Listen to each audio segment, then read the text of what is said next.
O candidato republicano à presidência dos Estados Unidos, Donald Trump, se encontrou hoje em Nova York com o presidente da Ucrânia, Volodymyr Zelensky. O principal assunto abordado foi a guerra entre a Rússia e a Ucrânia, que caminha para 3 anos. Trump defende um acordo e provavelmente interromperia o financiamento da guerra se eleito. Em um comício na Carolina do Norte, Trump afirmou que Zelensky deveria ter cedido um pouquinho ao presidente Putin para evitar o confronto. Ontem, Zelensky se encontrou com a candidata democrata e vice-presidente americana Kamala Harris na Casa Branca. Ela é a favor da manutenção do apoio militar e do financiamento de Washington à Ucrânia e contra uma negociação com os russos nas condições atuais. Segundo Kamala Harris, as propostas que renunciariam a partes do território soberano da Ucrânia são propostas de rendição, não de paz. E quem chega para fazer uma análise é o Bruno Pasquarelli, que é doutor em ciência política e professor da Universidade Federal de Campina Grande. Bruno, boa tarde, seja muito bem-vindo aqui sempre ao Conexão Record News. Essas falas deixam muito claro, né, como Trump e Kamala Harris agiriam de formas bem diferentes se eleitos, né? Boa tarde mais uma vez. Boa tarde, Kelly. Um prazer enorme estar com vocês. Com certeza, né? Foi muito importante esses últimos dias as visitas do Zelensky, tanto a Kamala Harris quanto a Donald Trump, né? Em um contexto onde os Estados Unidos liberaram mais 8 bilhões de ajuda à Ucrânia, em questão de armas, em questão de caças, né? E auxílio ali para a Ucrânia como um todo.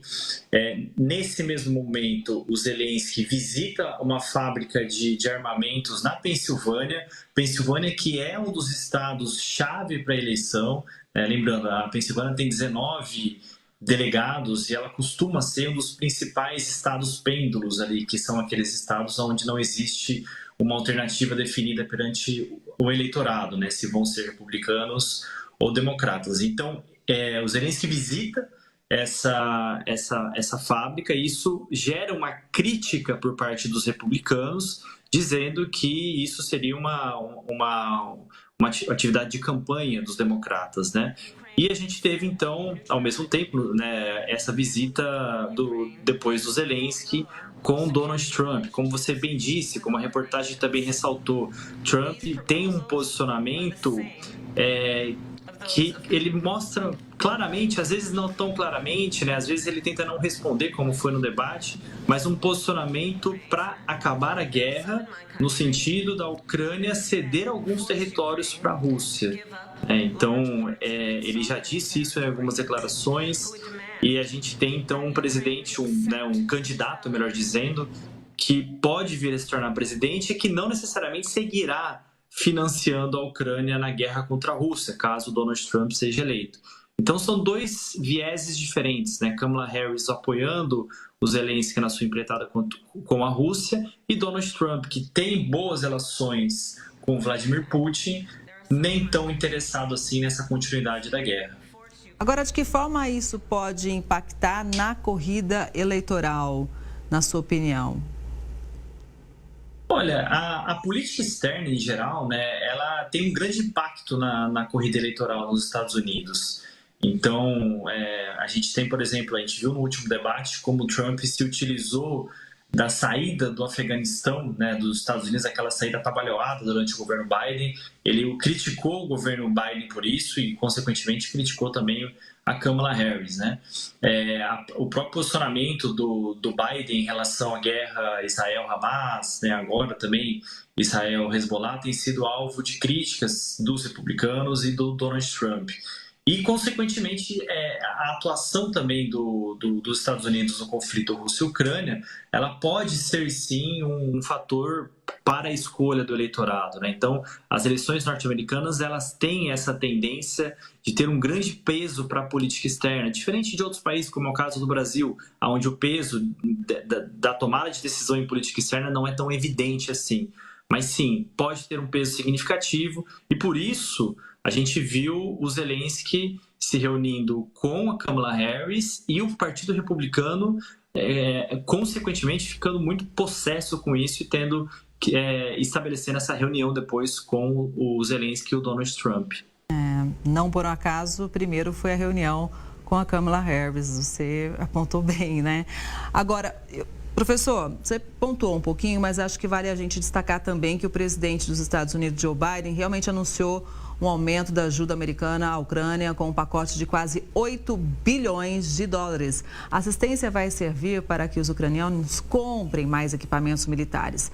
Além da ajuda americana, países europeus também preparam um pacote de ajuda bilionário, que pode chegar na casa dos 20 bilhões de dólares.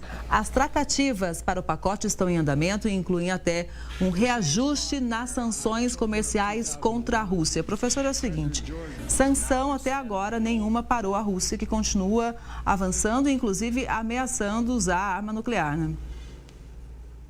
Exato, né? As sanções foram importantes até certo ponto, mas o que a gente observa é uma Rússia que faz comércio com China, faz comércio com o Irã, com outros países, e que não necessariamente foi tão afetada pelas sanções.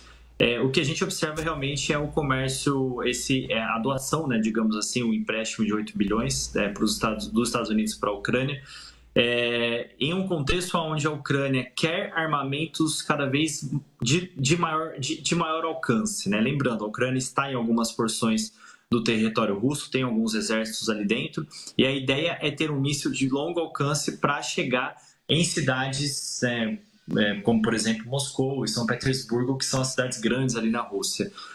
O Putin deu uma declaração hoje, né, dizendo que caso esses mísseis de longo alcance sejam detonados em território russo, ele poderia usar sim armas nucleares, porque se os Estados Unidos cedem armamentos de longo alcance e os Estados Unidos possuem armas nucleares, então, consequentemente, indiretamente, ele está usando armas, ele está financiando uma guerra contra a própria Rússia, uma guerra contra a soberania russa, e a Rússia poderia, então, usar armas nucleares. Então, é mais uma forma do Putin dizer, olha, caso vocês utilizem esse tipo de arma, a tendência é escalar e a tendência é utilizar armas nucleares. Lembrando que as armas nucleares, a gente tem armas nucleares essas de grande impacto, né, que podem acabar com a humanidade, mas temos também armas nucleares de pequeno impacto, né, que não necessariamente têm esse potencial destrutivo. Bruno, só para a gente fechar aqui, vamos falar agora do país que é o nosso terceiro maior parceiro comercial. Mais da metade da população da Argentina vive na pobreza. Isso de acordo com o Instituto Nacional de Estatísticas da Argentina, 52,9% da população vive na pobreza. É o pior índice em 20 anos. A pobreza avançou mais de 11 pontos percentuais na comparação com o último semestre do ano passado. É considerado nessa situação quem não tem renda para atender necessidades básicas como alimentação, vestuário e transporte, professor.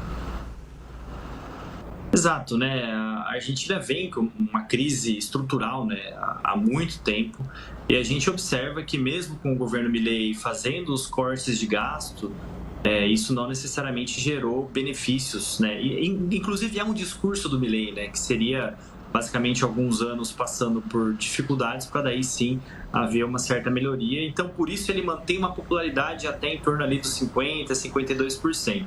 Mas o que a gente observa é uma inflação aumentando, né, com um reajuste dos salários não sendo equivalente, os cortes de gastos paralisando obras, né, e também a falta de consumo interno. E essa falta de consumo interno vai paralisando a economia como um todo, além do próprio desemprego, da informalidade, muitas pessoas na informalidade. E isso faz gerar esse aumento da pobreza, né, em mais de 50% das famílias de pessoas vivendo abaixo da linha da pobreza. É um número significativo, né, considerando aí mesmo que a Argentina seja um país que esteja muito mais acostumada a crises econômicas do que nós, por exemplo, né? Mas é necessário pensar programas sociais voltados para a pobreza, porque realmente a população não consegue, né, sair dessa linha, e isso gera consequências muito negativas. Com certeza. Sempre é bom te ouvir, Bruno. Uma boa tarde, um ótimo fim de semana. Até a próxima. Uma ótima tarde, Kelly, e até a próxima. Obrigado pelo convite. Até, eu que agradeço.